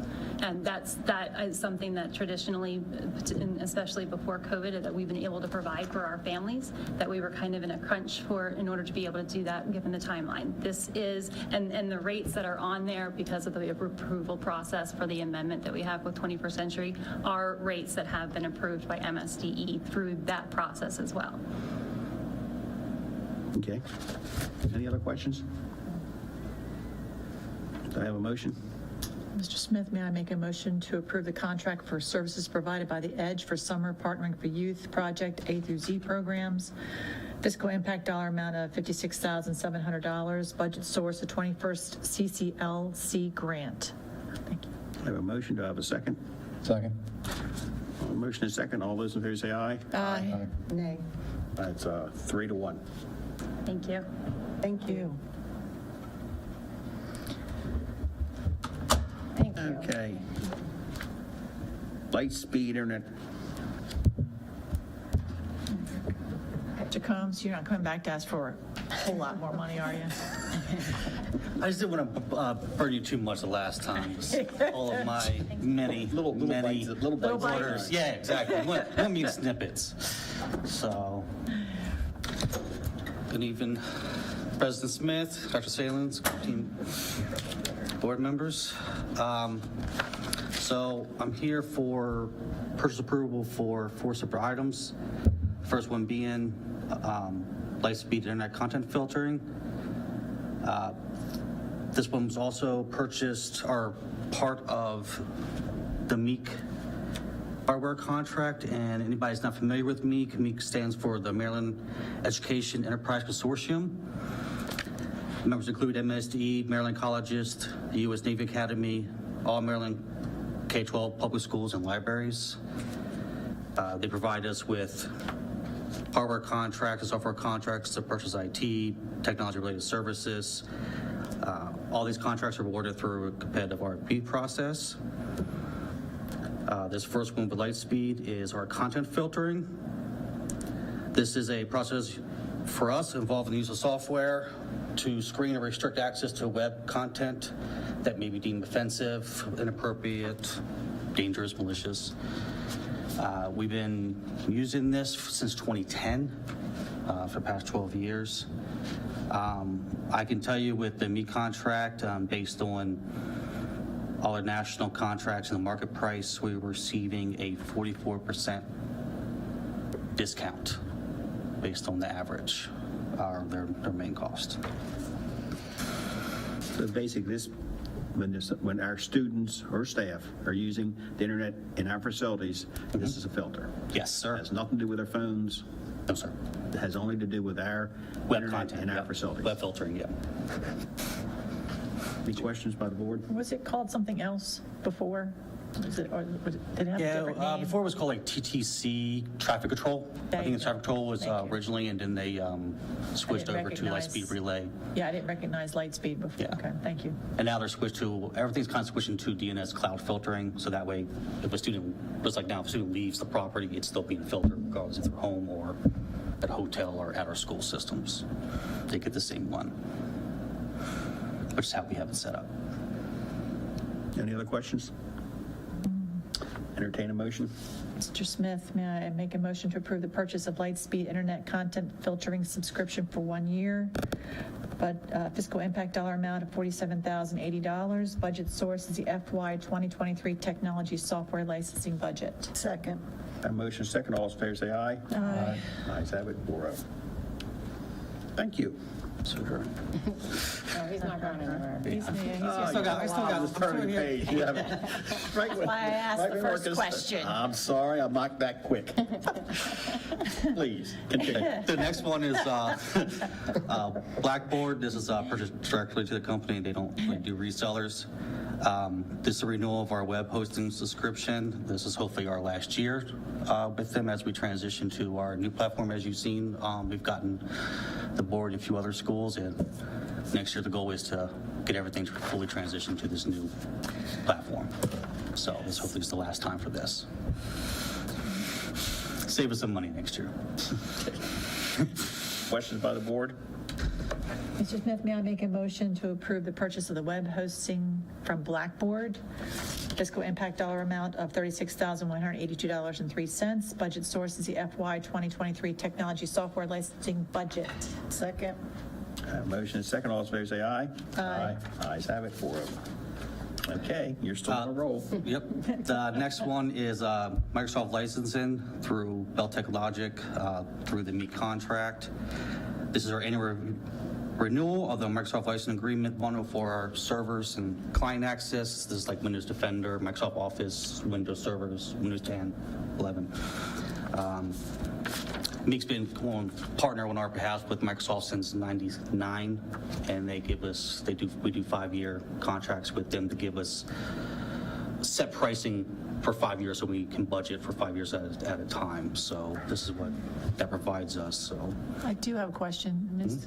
Towers. All of these different contracts we were approving are already in the budget that we have slated for 2023, correct? There is one that's using year-end funds, Okay. next which will one. be the next one. Okay. But so far, the two and then this Correct, one or in are already, 23, yes.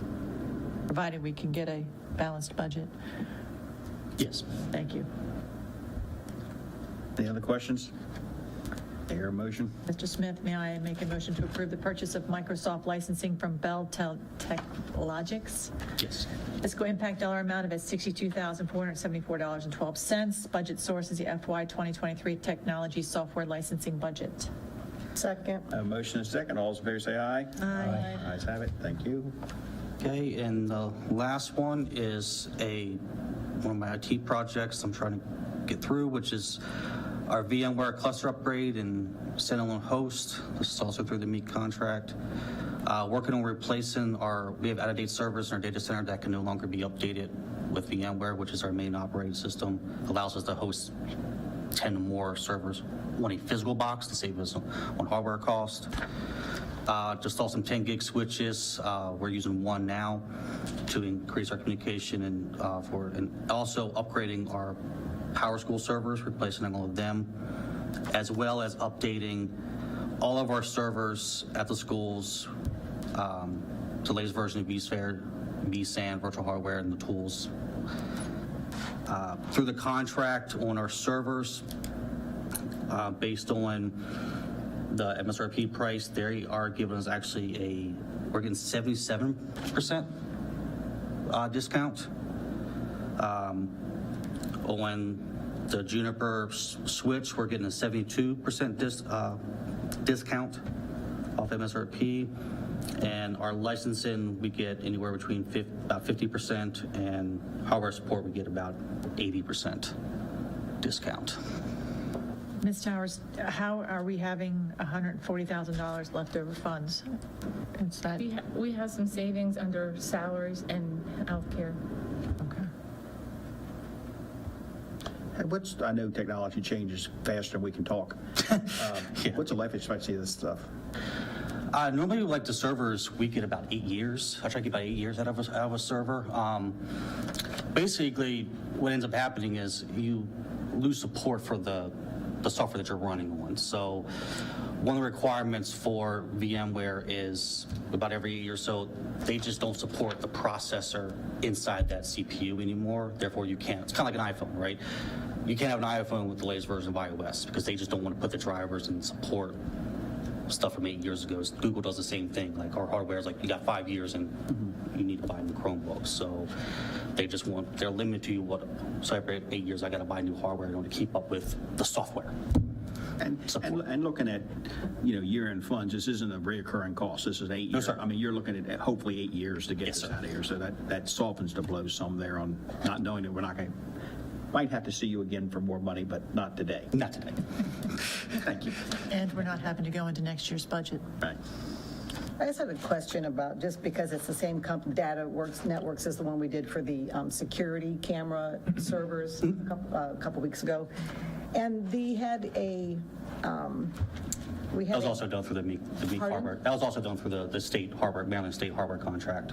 well, it was a 7-year on-site service and technical support. Why are we only doing 3? How come they're only doing 3 years for us on this one? Is it servers? I was just trying to fit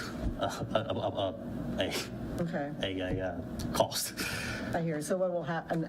So what happens after 3 years if we're expecting an 8-year life expectancy? So most of like Power School is great because we have 2 servers, so what I want to switch over to is we have what we call redundant set, so if this one fails, it'll switch over to this one and still work. If I either try to do a year extension, just do a warranty extension, or if not, then what I'll do is just have to replace the parts like we do in Chromebooks and buy a power supply and buy a Not brain. know enough about it, but so these servers have nothing to do with our security camera servers? They're No, never not gonna this, be not integrated. this. Okay, great. Thank you. Yes. Any other questions by the board? Mr. Smith, may I make a motion to approve the purchase of Dell servers and contracted services from Data Networks, fiscal impact dollar amount of $140,390, budget source the FY 2022 end-of-year funds. Second. Motion second. All those in favor say aye. Aye. Ayes have it. Thank you, John. Yes, sir. Thank you. Thanks, Josh. Have a good summer. Ms. Towers, and you introduce. Yeah, when I see Josh, I'm like, oh no, how much this time? You should go. I can be bought off you. I can put you in front of him next time. Okay, thank you. Good evening, President Smith, Dr. Salins, board members. I am Jane Towers, CFO, and I'd like to introduce you to Stuart Sutley. He is with Bolton Partners, and he is going to join us for the presentation about advanced primary care. So I'm just going to give a brief history or background, and then I'm going to turn it over to him. So let me pull this up here.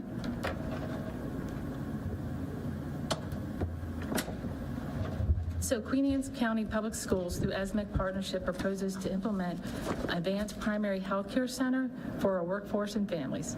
ESMIC is our predominant public health plan through the Eastern Shore. ESMIC has been established and around since 1994, and it provides a significant savings with pooled group. It's a pooled self-funded type thing where you can bank any savings into a healthcare trust. So this advanced primary care center, we will be sharing with the county, and it's based upon, as far as cost, the number of eligible participants that we would share with the county. So I'm going to turn it over to Stuart Sutley, and he could probably introduce himself a lot better than I just did. Great. Good evening, everybody. Thank you for allowing me to be here. Prior to coming to Bolton Partners, actually earlier this year, I ran the Advanced Primary Care Health Center business for Johns Hopkins across the country. So most people don't know Johns Hopkins worked with employers across the country to put these types of health centers in. And so what we're really here today to talk about is not only a mechanism that I've seen and believe in to control costs for healthcare, but also a great resource for recruiting and retention.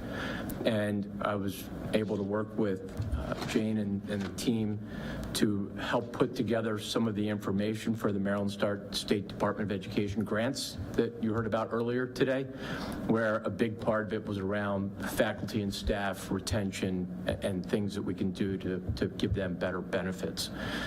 Lastly, I'll say I've just put worked on two of these within the state of Pennsylvania recently. Spring Grove Area School District and North Penn School District are also implementing this exact same strategy because of the benefits they see, which we'll go through. So I've got a couple quick slides. Really what I'm going to do is kind of just set the background, like the why, and then what the actual solution is itself. And I'm really glad you're here to help you with that. So one of the, I think the key things to know is that Queen Anne's County is designated by the Health and Resources Administration as a medically underserved county. That's a national website that looks by county and says based on the number of eligible members or lives within that community, how many primary care physicians are there? And so as a whole, Queen Anne's County is again medically underserved. So what we're seeing, and it comes out in the numbers, is we're seeing, for example, if somebody wants to get a new doctor and they have an appointment, it's not an urgent care, the wait time today is about 56 days. We all know what happens over 56 days. All of a sudden that appointment gets close and I've got something else to do. So a lot of people actually miss these. And what we're seeing is that nationally, people are starting to use urgent care in a replacement for primary care because it's so challenging to get access to primary care today. So we're seeing increases, and quite honestly, we've seen within your own benefits plan an increase in the use of urgent care and a decline in the use of primary care. And again, some of that is access, some of it is time, some of it is cost, but when you combine it all together, that's not helping us really manage your workforce and dependence from a health standpoint. We also are seeing a big increase in your spend as the public schools around behavioral health. And these health centers are really great for that. So listen, primary care is very challenged right now. Wonderful people that are primary care physicians, but they are retiring faster than they're coming into the profession. So that's a challenge today. Most people who go through medical school do not want to go into primary care because they can't make what their peers can in other specialty services. So we're really challenged as a nation with a lack of access. And when we do have that access, 80% of all doctors today in primary care are owned by health systems. So for example, UMS has a lot of physicians they own, and those physicians are compensated based on volume. How many people can I get through my office in a day because of fee for service, and how many referrals can I make to specialty care? And they are bonused on that. So again, it's the model, it's not the doctors, it's the system they're in that has a perverse incentive compared to helping all of us who want to spend time with a doctor, get the right referrals, et cetera. So we've got a challenge with that. And keep going to the next one. There is also provider burnout that we've seen, obviously, with the results of COVID. So we have, at Bolton, we have spent a lot of time looking at all the various resources that are out there, and we have selected a vendor who we took to ESMEC. ESMEC helped us put a contract together, a master contract. We put performance guarantees in so that we could bring to Queen Anne's County Public Schools and the county itself access to this, what's called advanced primary care, which really allows you as the patient to spend more time with your doctor, typically 30 to 45 minutes, not 10 to 15. Same day, next day appointments. Also, the ability to really look at other things that are pressing, like mental health needs. Open to 2-year-olds and up. So one of the best resources that these health centers do typically at the end of August is all the back-to-school physicals for faculty and staff, the sports physicals, things that we all are rushed and don't get to. So there's lots of benefits to this from the standpoint, again, of convenience, access, et cetera. And it complements the health plan. So I think one of the things that we wanted to really talk about today is, who is the vendor we chose and a little bit about the services they offer. Everside is a national firm that is the second largest advanced primary care firm company in the country. They have about 400 health centers and growing.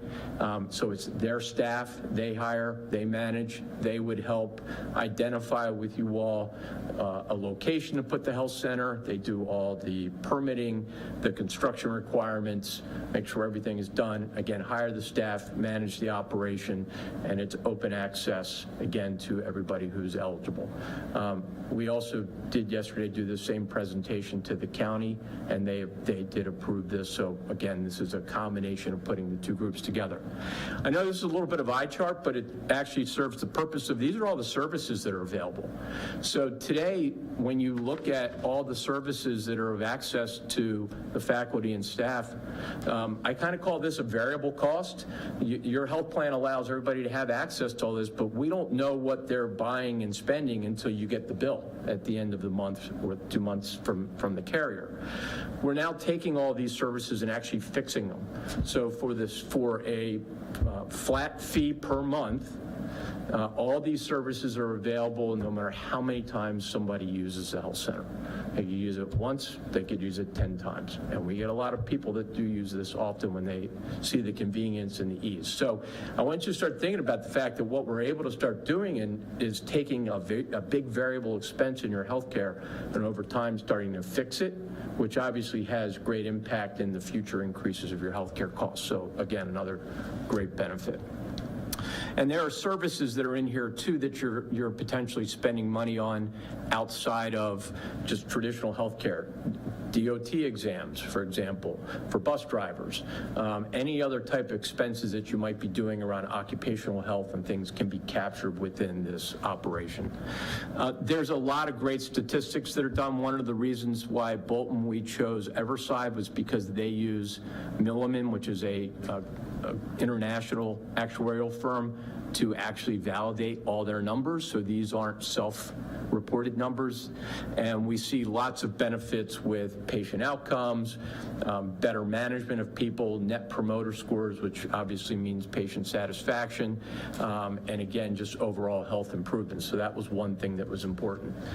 The other thing that was really important, and I like actually this stat more than any of them, is that 76% of employees have an improved opinion of their employer with access to these services.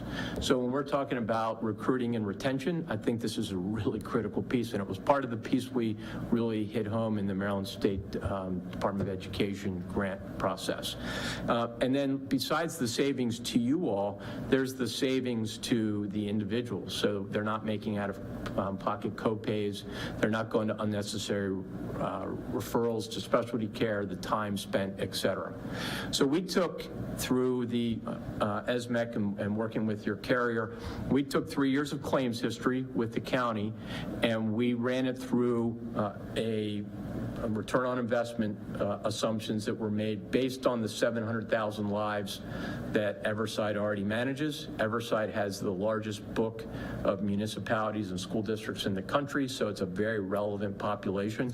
And not only did we do this ROI analysis, which was very favorable, and if you see the small print in the lower right, significant savings over years because we are, again, shifting this variable expense to fixed.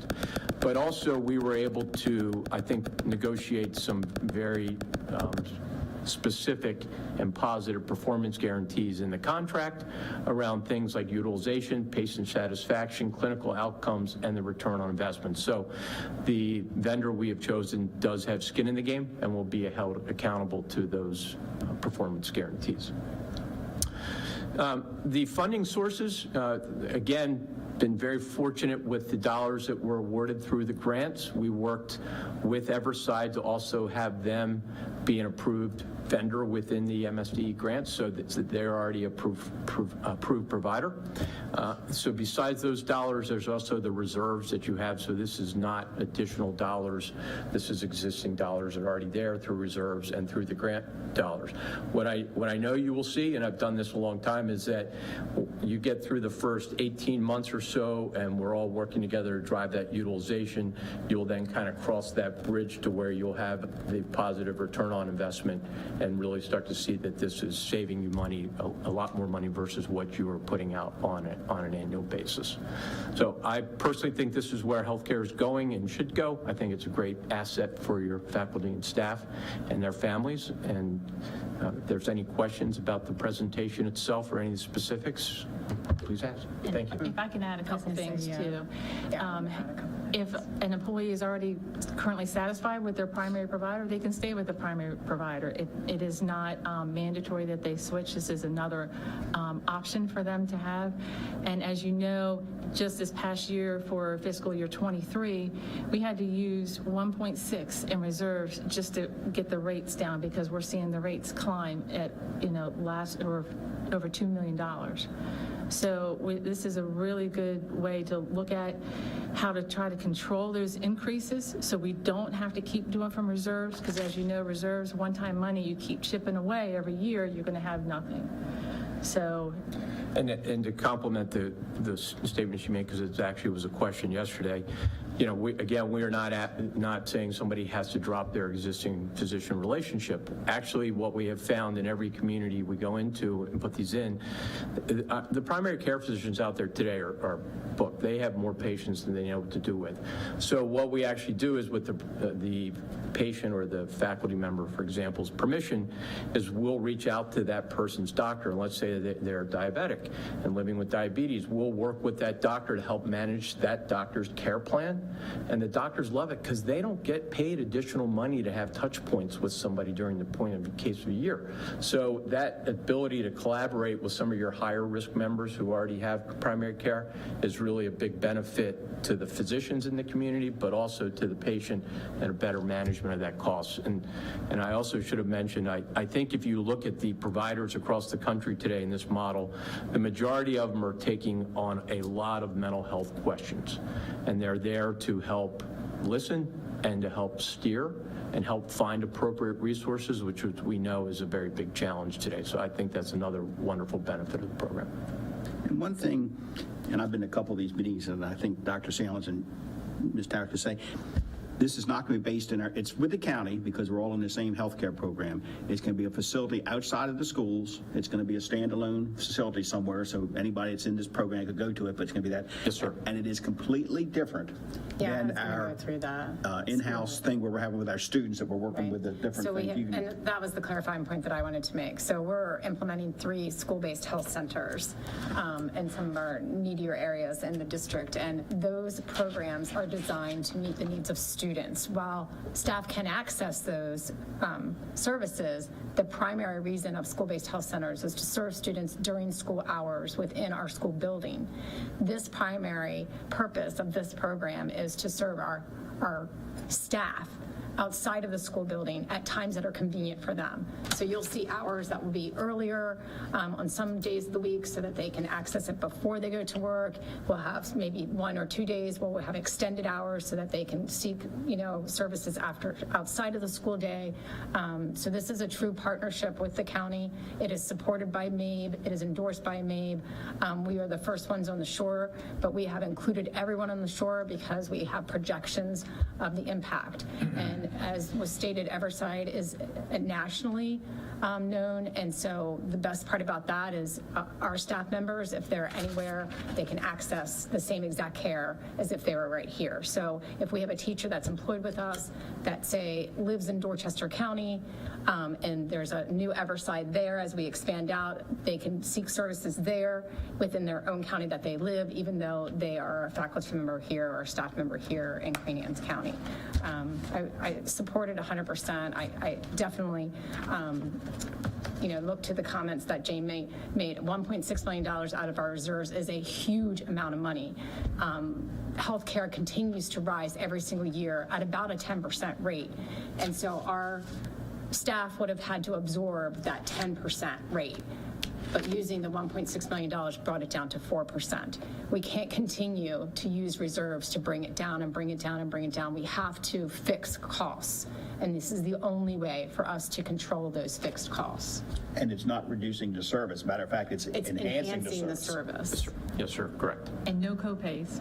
And no co-pays, It's right. huge for employees. It is huge for employees. It is And this is not open to the public, because I think, just saying. not open to the Yeah, public. President Smith, just to make sure it's clear too, this is only those employers that are in this, so. In our system. Yes, sir. And the county and the school board, Board of Education has the same insurance provider. Correct. Yes, That's sir. why that's combined there. And we can add partners eventually if we want to, like Chesapeake College, we could offer them to come in and partner with us, which would ultimately reduce our costs. But right now, it will just be the county and the school district. Any other board members have some questions?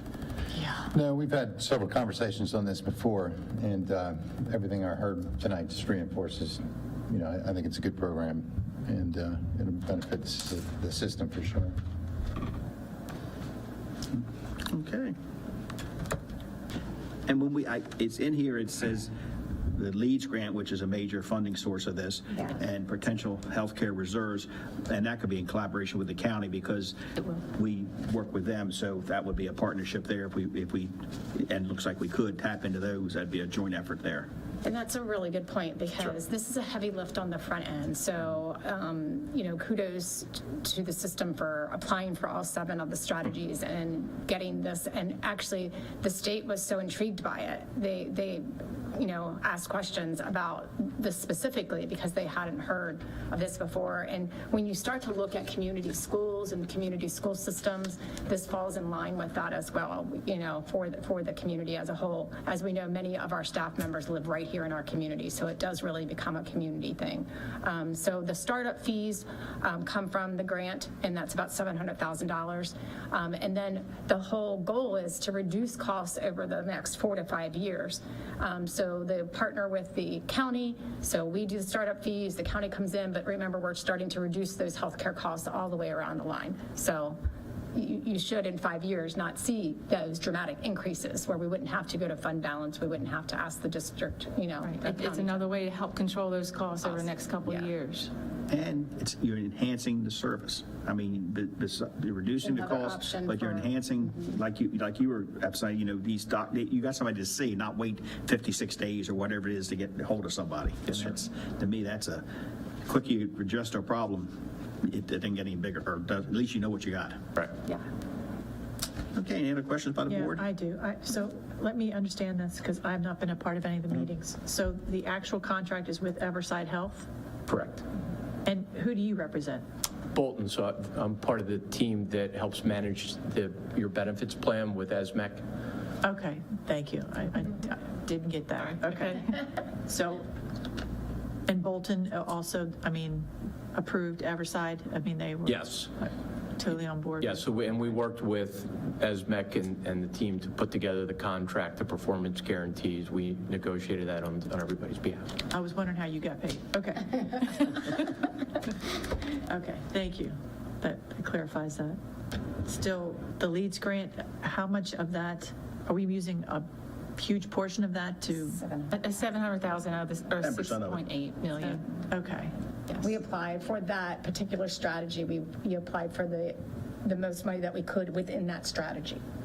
So you could only apply, some strategy, you could apply for more money than others. Some was very minimum money, actually. And I think kind of Christine went into that all of the strategies kind of overlapped, and some were more supported with monies, where some were more supported with strategies. And so in this particular one, we got as much money as we could. The timing was good. The timing was good. Yeah, the timing worked very well. Okay, thank you. Yes. Helen, Mark, Tammy? I hear a motion. Mr. Smith, may I make a motion to approve the contract with Everside Health in fiscal impact dollar amount of $693,130. Budget source is the Maryland Leeds Grant and ESMEC Healthcare Reserves. Second. Motion second. All those in favor say aye. Aye. Aye. Passes. Thank you. Great, thank you very much. I think that would be a big benefit to Nice our to meet you. employees and everybody. Thank you. Is that it? Oh. Got 3 more. No. That'd be quick. Just make the motions and we'll just keep going. Sounds good. Thank you. Thank you so much. Good night. Thanks. Thanks for sticking around. Have a good night. Mr. Sid Pinder. Good evening, President Smith, Dr. Salins, board members. For the record, Sid Pender, Chief Operating Officer. Tonight, I bring before you a approval of a contract with OEM Support Services to purchase and install a variable frequency drive, Corel controllers, and P-Connect cards for the energy recovery units at Stevensville Middle School. Basically, to kind of explain it, what you have at Stevensville Middle School, unlike your house, you recirculate the same air over and over and over. With a school, we're required to bring in outside air. The current system that they have there now basically brings in outside air full throttle. We have to condition it, heat it, cool it down.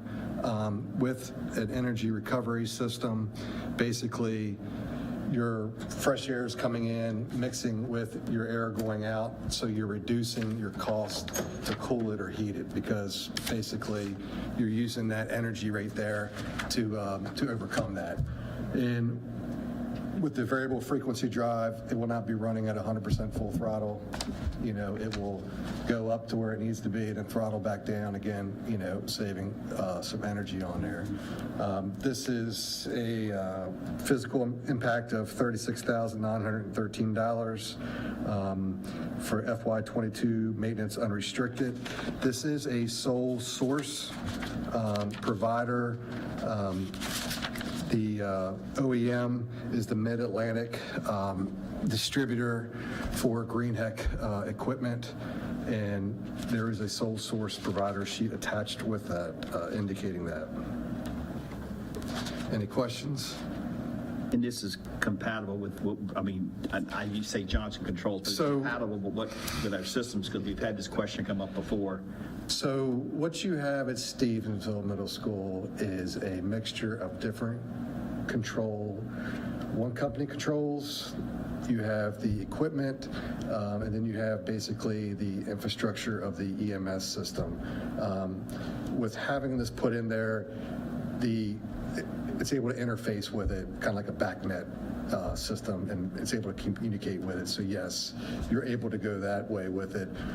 You know, in all honesty, this is something that should have been done when, you know, it was constructed.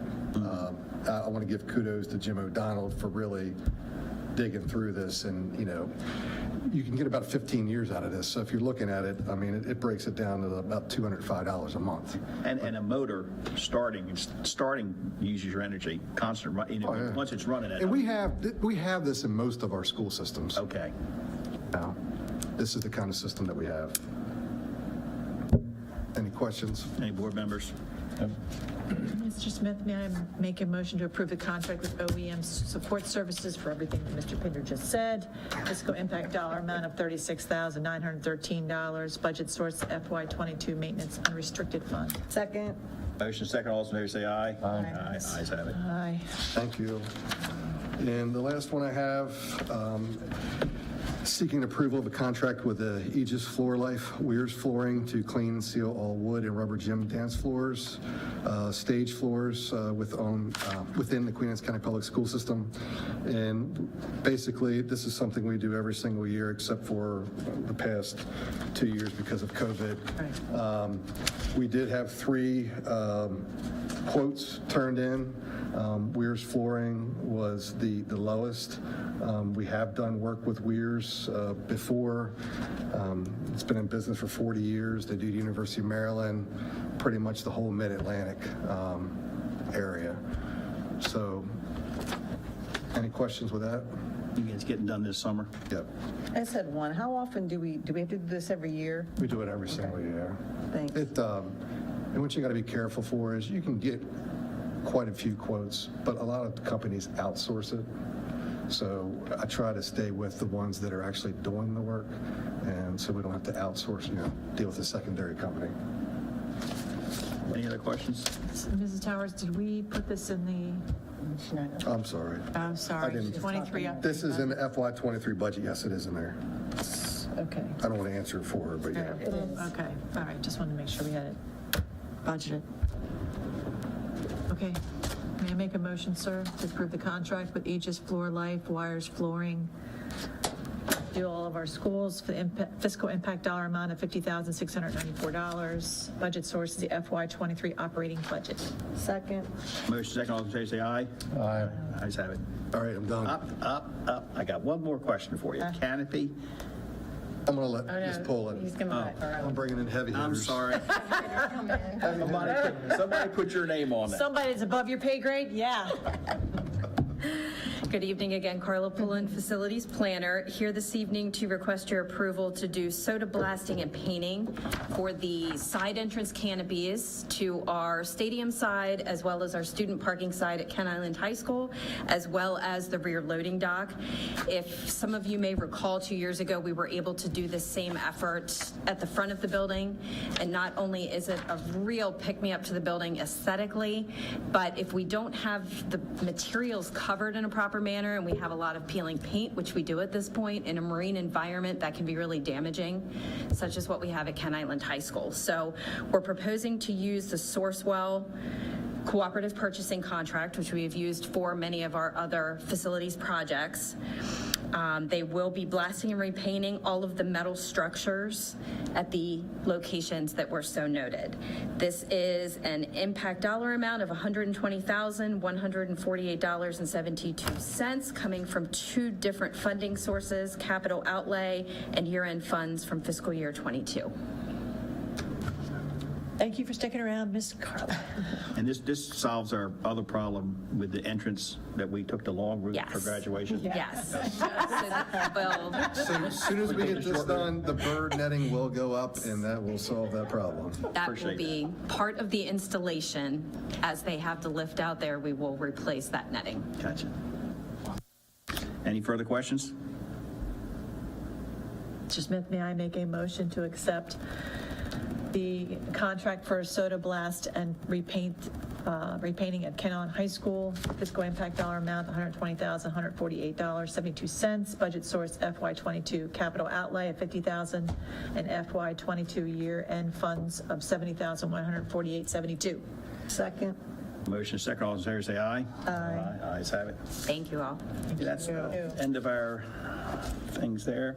Our future meetings, we will have our regular meeting on July the 13th, which is 1 week out than the previous first Wednesday of the month, only because of July the 4th. And then we will have our work session scheduled on July the 20th for the next meeting. Any other things for the board? Do I have a motion?